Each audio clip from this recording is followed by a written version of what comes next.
This past week, the House of Representatives passed the Protecting Our Kids Act, which will do absolutely nothing to protect our kids.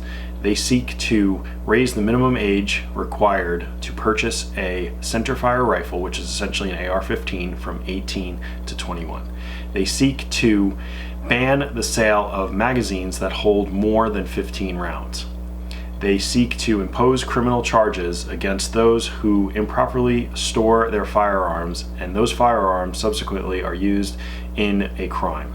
And they also seek to bolster the red flag laws. Now, I'm not the smartest person in the world, but if you can tell me how those four things will prevent a crime, will prevent a criminal from committing a crime, let me know down below, because I have no idea. None of that, if I were a criminal, none of that deters me whatsoever. I've got a little graph on the chart on the computer there, and you really can't see it that well. It's basically an orange circle, and the number in there is 97.8%. 97.8% of shootings happen in gun-free zones. Why do they pick gun-free zones? Well, because they're easy targets. Now, when you take the guns out of the hands of law-abiding citizens, it just makes it an unsafe place because there's no opposition. How many times have you seen security cam footage of like a convenience store and a robbery, and the criminal walks in there thinking that it's going to be an easy target, but when they're met with opposition of the clerk or somebody behind the counter, the criminal has to about face and run away because they thought it was going to be an easy target.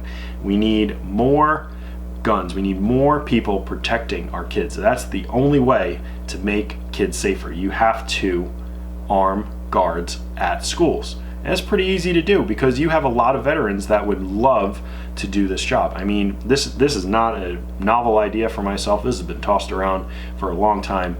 You take a veteran, you pay them, they will guard that school. They will guard that school.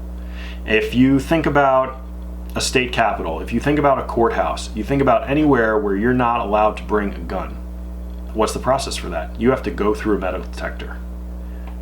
And you can't bring a gun through there, but through a school, you can. Even though there's the gun-free school safety zone or whatever that act was of 1990, I think it was. They still didn't do anything about it because you could still bring a gun on school campus. There's nothing to deter somebody from doing so, evidenced by all these shootings at schools. You have to put a firearm in the hands of an armed guard in a school, and that will deter somebody from going to commit a crime there. It's plain and simple. All this other stuff is an attempt to grind down our rights until there's nothing left. Now, this was passed by the House of Representatives. It has little chance of survival in the Senate, but they are coming for your guns. It's not a secret anymore. I made a video a year ago about 5 things to buy before they're banned. I'm going to make another one because there are some things that need to be gone over, need to be updated. But a lot of people in the comment section said, I've been hearing this for 40 years, blah, blah, blah. I don't care. They're coming for the guns. They're going to do whatever they can. There was a bill that was proposed over on the east coast of Florida. This one congressman wanted to ban anything with a removable magazine. Can you imagine? It's just absurd. No gun control works. The only gun control that works is when I keep my finger off of the trigger. That is the only gun control that works. Call your senators, call your congressmen, tell them no gun control. So that's going to do it. We'll see you in the next video.